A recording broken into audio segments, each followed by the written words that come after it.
오늘은 사순절 첫 번째 주일입니다. 작년 12월 6일, 그리고 올해 1월 31일, 그리고 2월 7일 이렇게 세 번에 걸쳐서 마가복음 1장을 함께 묵상했습니다. 오늘도 마가복음 1장 말씀이 우리가 묵상할 말씀입니다. 마가복음 1장 말씀이 대림절, 그리고 주연절, 사순절까지 이어지고 있는 것이죠. 오늘 말씀에서 마가는 예수님의 세례와 시험, 세례 요한의 체포와 예수님의 하나님 나라 선포에 대해 전하고 있습니다.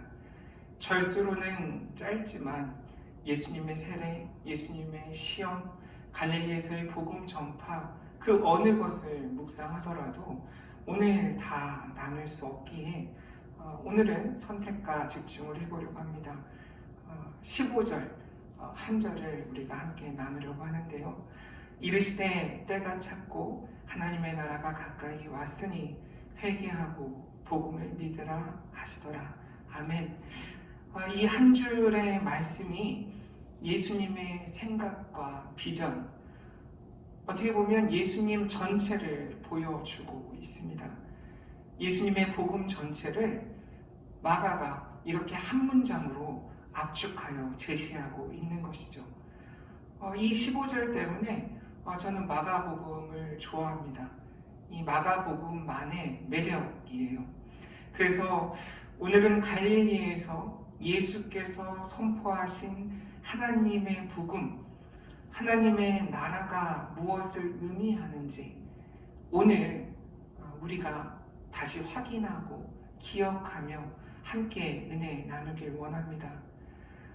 먼저 14절 하나님의 복음이라는 말을 살펴볼 텐데 헬라어 성경에는 토 유앙겔리온 투 데우라고 되어 있어요. 유앙겔리온이 복음이고요, 데우가 하나님이죠. 하나님이 복음의 근원이시라는 의미도 있고요, 하나님이 복음의 대상이 되신다라는 의미도 있어요. 그래서 이 하나님의 복음이라는 말은 하나님이 복음의 근원이시다, 또는 하나님이 복음의 대상이 되신다라는 두 가지 의미를 갖고 있어요. 다시 말하면 하나님으로부터 오는 기쁜 소식이면서 하나님에 관한 기쁜 소식이 바로 하나님의 복음입니다. 그 복음이 바로 때가 찼고 하나님의 나라가 가까이 왔으니 회개하고 복음을 믿으라 라는 것이죠.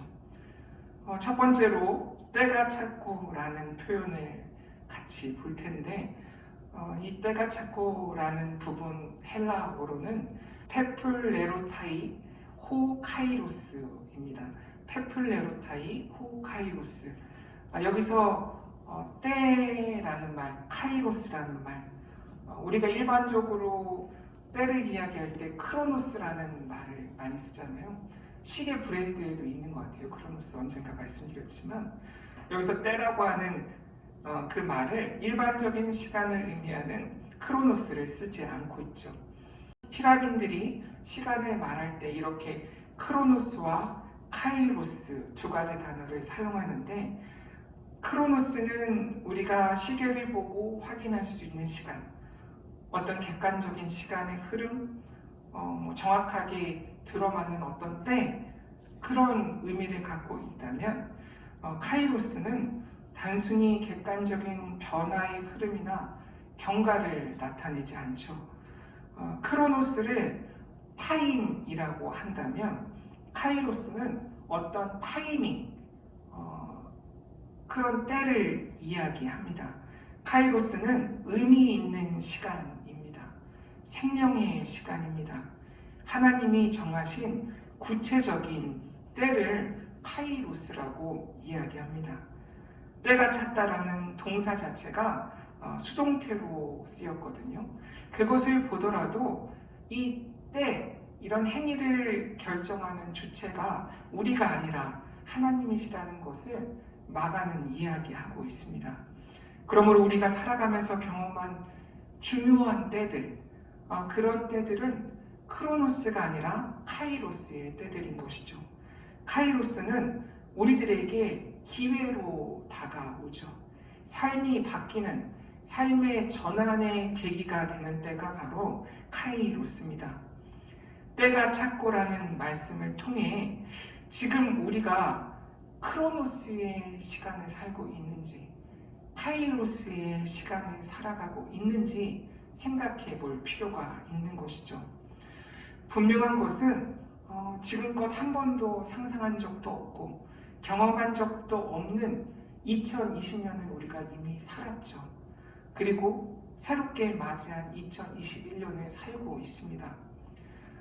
제 생각으로는 2020년보다 2021년이 우리에게 더 중요한 때라고 생각합니다. 의미 있는 때라고 생각합니다.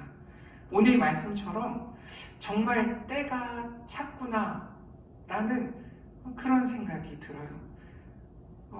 이런 크로노스가 아니라 카이로스의 때가 우리에게 찬 시기가 바로 2021년임을 우리가 알아야 하는 것이죠.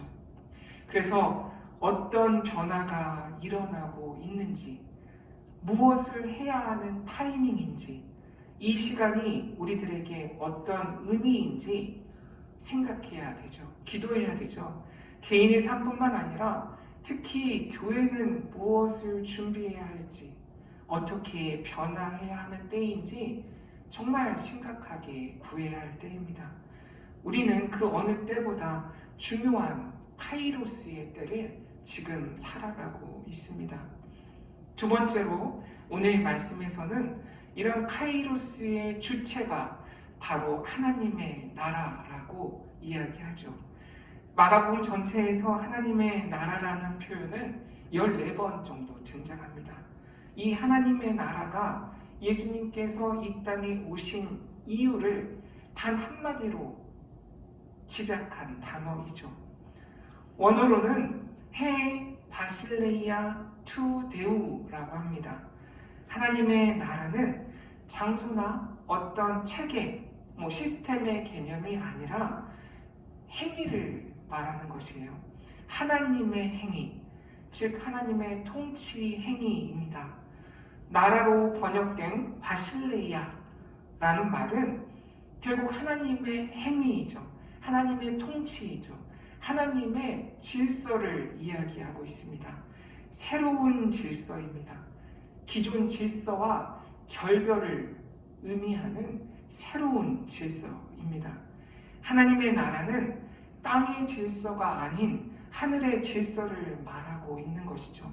이 하늘의 질서가 하늘에만 있는 것이 아니라 땅으로 내려와 땅의 새로운 질서가 되셨다라는 것이 바로 성육신 사건이죠. 예수께서 이 땅에 오셨다라는 것이에요.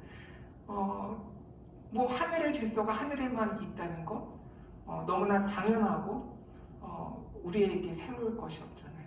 근데 그 하늘의 질서가 이 땅으로 내려와 새로운 땅의 질서가 된다라는 것, 그게 복음인 것이죠. 이렇게 해석한다면 새로운 하늘의 질서가 이 땅에 실현되려고 하고 있다, 혹은 이미 실현되었다 라고 오늘 말씀을 해석할 수 있고, 그 카이로스가 지금이라고 예수께서 말하고 계신 것이죠. 코로나19 때문에 독특한 카이로스의 때를 맞이한 지금 우리에게 필요한 것은 바로 새로운 질서입니다. 하늘의 질서이고 그것이 바로 하나님의 나라입니다. 그 하나님의 나라가 가까이 왔다고, 새로운 질서가 가까이 왔다고 오늘 말씀에서 예수님은 우리에게 이야기하시죠. 여기서 한 가지 흥미로운 점은 하나님의 나라가 가까이 왔다라는 표현입니다. 하나님의 나라가 가까이 왔다. 이 말은 엥기켄 헤 바실레이아 투 데우라고 히라보 성경에 되어 있는데, 여기서 엥기켄이라는 말, 가까이 왔다라는 그 말이 좀 어렵습니다, 해석하기에. 특히 시제를 정하기가 어려운 단어예요. 이 앵기켄이라는 말이 도착을 의미할 수도 있고 가까움을 의미할 수도 있습니다. 그래서 이 단어가 어떻게 해석되는지에 따라서 말씀이 또 다양하게 해석될 수 있는 여지가 생기죠. 즉, 가까이 왔지만 아직 안 왔다라고 말할 수도 있고, 이미 왔다는 뜻일 수도 있고, 지금 오고 있는 중이다라고 해석할 수도 있고, 앞으로 곧 올 것이다라고 해석할 수도 있어요. 그래서 학자들마다 나름의 방식대로 이 부분을 해석하곤 합니다. 마가는 하나님의 나라가 가까이 왔다는 표현 속에서 예수님의 인격과 사역, 그것을 통해서 이 땅에 이미 하나님의 종말론적인 통치가 이루어졌다라는 그런 언급을 하고 있는 것 같고, 동시에 예수님의 인격과 사역, 그리고 예수님을 따르는 제자들까지 포함해서, 즉 우리까지 포함해서 그 제자들까지 통해서 하나님의 나라가 최종적인 성취를 향해 나아가고 있다라는 그 두 가지 의미를 다 이야기하고 있는 것 같습니다. 그래서 이 가까이 왔다라는 표현을 개인의 삶의 차원에서 적용해 본다면 어떤 의미일까 생각해 봤어요. 그렇다면 하나님의 새로운 질서이며 통치인 하나님의 나라가 개인의 삶 속에서는 나와 관계 맺는다라는 표현으로 적용해 볼 수 있지 않을까 생각했습니다. 하나님의 나라가 나와 관계 맺는 것, 그것이 하나님의 나라가 가까이 왔다라는 표현이라는 것이죠. 흔히 우리가 고백하듯 하나님을 인격적으로 만난다라고 했을 때 바로 그 사건을 이야기합니다. 하나님과의 새로운 관계가 형성되는, 내가 하나님의 자녀가 되고 예수님의 제자라는 정체성이 형성되고 고백하는 것, 그 일련의 과정이 이 하나님 나라가 가까이 왔다라는 표현과 연결되어 있다라는 깨달음이 생겼습니다. 이런 관계의 특성이 바로 살아있는 것이고 생동하는 거죠. 움직인다는 것입니다. 고정된 틀을 깨고 아주 활발히 움직이는 역동성을 갖고 있는 것입니다. 그런 의미에서 지금이 하나님과 새로운 관계를 맺을 카이로스의 때라고 예수께서 그들에게도 지금 우리에게도 말씀하고 계십니다. 세 번째는 회개하라입니다. 회개하라는 동사로 메타노에오라고 하고, 우리가 많이 이야기하듯이 명사로는 메타노니아라고 이야기합니다. 이 역시 새로운 하나님의 통치, 새로운 하늘의 질서와 연관되어 있는 단어죠. 하나님과 새로운 관계를 맺는 일이 바로 메타노이아입니다. 앞선 세례 요한의 세례, 그리고 예수님의 세례를 통해서 이 회개하라의 의미를 우리가 다시 생각해 볼 수 있습니다. 말씀에 나온 대로라면 온 유대 지방과 예루살렘 사람이 제사함을 받게 하는 회개의 세례는 그렇게 나와 있죠. 이 회개의 세례는 어떤 의미에서는 타고난 개인적인 죄뿐만 아니라 사회적, 종교적인 그런 죄들과 연관이 있습니다. 예를 들면 세례받기 전까지 그들은 성전 의식을 따랐던 사람들이죠. 자신을 억압했던 사회적 제도, 종교적 제도들이 있었습니다. 그러한 것들에서 벗어나서 이제는 하나님의 통치 안으로 들어와서 살아가는 그런 변화가 일어나는 때를 맞이하는 것이고, 그런 변화를 맞이할 준비가 되었다라는 것을 스스로 보이는 그런 의식이 그들에게 세례였습니다. 그러므로 세례는 나의 삶의 태도의 변화를 표현하는 것이죠. 지금과는 다르게 살겠다라는 의지의 표현입니다. 낡은 질서를 완전히 포기하겠다라는 선언입니다. 이런 의미에서 본다면 예수님께서도 세례를 받으심으로 해서 하나님의 통치, 새로운 질서에 살아가는 새로운 사람의 본을 몸소 보이신 것이죠. 하나님과의 새로운 관계, 그것은 10절의 표현을 통해서도 발견할 수 있어요. 하늘이 갈라짐이라는 표현입니다. 하늘의 찢김이라고 표현하는 사람들도 있어요. 이 표현은 마가복음 15장 38절에도 동일하게 나타납니다. 이에 성소 휘장이 위로부터 아래까지 찢어져 둘이 되니라 에서 장막이 찢어지는 것과 이 하늘이 갈라지는 것 서로 연결되어 있습니다. 즉 하나님과 우리 사이를 분리시키는 것들이 사라진다는 것이죠. 이제 하나님께 가는 길이 우리 모두에게 열려 있다라는 기쁜 소식입니다. 그 일이 바로 예수 그리스도를 통해 가능해졌다라는 그 이야기를 마가복음은 시종일관 얘기하는 거예요. 1장에서 하늘이 갈라지고 15장에서 장막이 찢어짐으로 해서 그 사이에 예수께서 어떤 사역을 하셨는가 그 이야기를 하고 있는 거죠. 이렇게 하나님과 새로운 관계를 맺는 일은 과거에 지은 죄를 뉘우치는 그런 좁은 의미의 회개를 통해서가 아니라 나의 모든 생각을 바꾸는 일을 통해서 일어난다는 거예요. 나의 모든 생각들이 모두 죄는 아니잖아요. 기존에 내가 속해 있던 질서들이죠. 나의 익숙함이죠. 내가 편하게 살아갈 수 있었던 여러 가지 일들인데 그 중에 죄라고 부를 수 있는 것도 있지만 우리가 죄라고 부를 수 없고 인식할 수 없는 그런 많은 것들이 함께 있잖아요. 하나님과 새로운 관계를 맺는 일은 우리가 콕 집어 죄라고 부를 수 있는 어떤 것들을 뉘우치는 것뿐만 아니라 우리의 모든 생각을 바꾸는 일을 통해서 일어난다고 오늘 말씀은 이야기하는 거예요.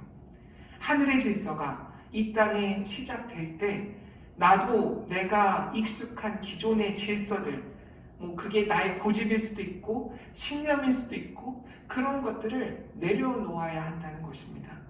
나의 생각을 버리고 하나님의 나라, 하늘의 질서의 부르심에 응하는 것, 그런 태도, 그것이 메타노이아, 회개라는 것이에요. 아마 기존의 땅의 질서에 익숙하고 그 안에서 얻는 것이 많아서 다른 의미의 기쁨을 맛보던 사람들에게 이 메타노이아는 어려운 일이겠죠. 하나님 나라가 오고 있고 하나님의 질서가 이 땅의 새로운 질서로 자리 잡고 있지만 과연 나는 어떠한지, 나에게 여전히 더 중요한 것들이 많은지, 버리기 아깝고 내가 매달리고 있는 기득권들이 여전히 남아있는지 오늘 말씀은 우리에게 묻고 있습니다. 그런 우리들에게 생각을 바꾸라고 이야기하고 있어요. 회개하라고 예수께서는 말씀하십니다. 마지막으로 예수께서는 복음, 기쁜 소식을 믿으라고 하십니다. 앞서 말한 대로 기쁜 소식은 하나님의 나라가, 하나님의 새로운 질서가, 하나님의 통치가 여기 지금 도래했다라는 것이죠. 구체적인 예를 한 가지 들어보면 누가복음 7장 22절의 말씀과 같죠.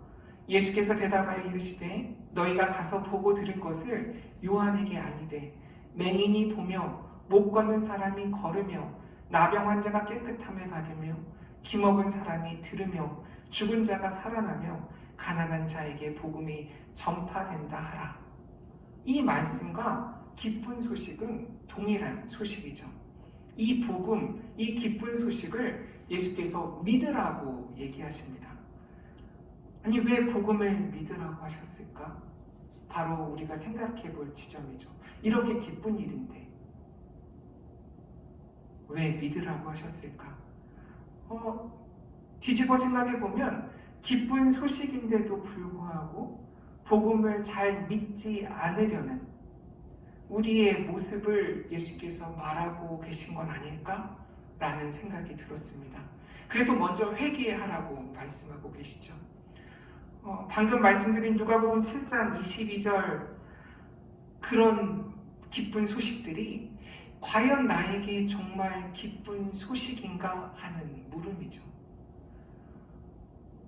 모르겠어요. 제가 아는 나의 가족 중에 앞을 못 보는 시각장애인이 갑자기 눈을 뜨게 되는 놀라운 일을 제가 경험한다면 기쁘겠죠. 제가 너무 막장 드라마를 많이 봐서 그런지 모르지만 정말 기쁠까라는 여러 설정들을 한번 해보면 기쁘지 않을 수도 있는 상황들이 있을까? 뭐 그런 특수한 상황들도 있을 것 같아요.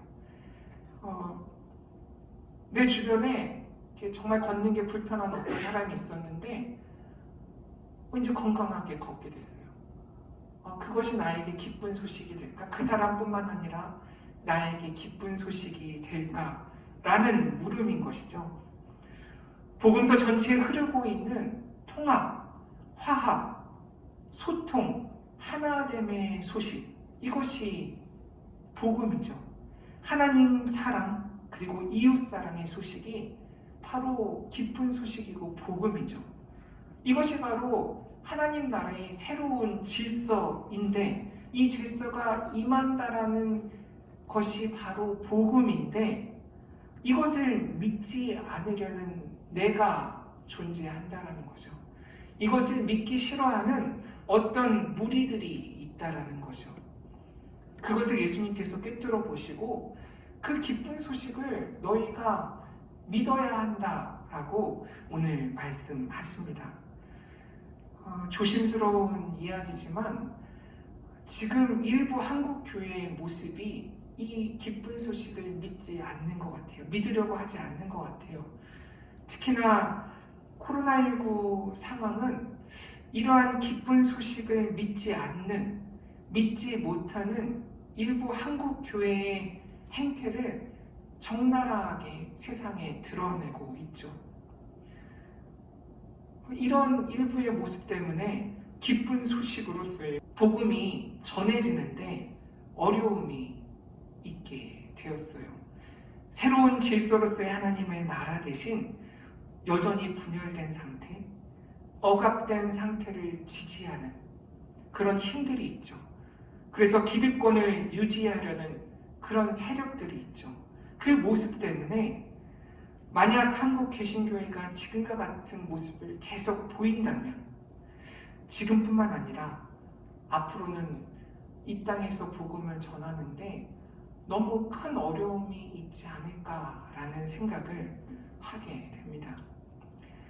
그렇기 때문에 우리는 복음을 믿어야 한다라는 그것을 오늘 말씀은 이야기합니다.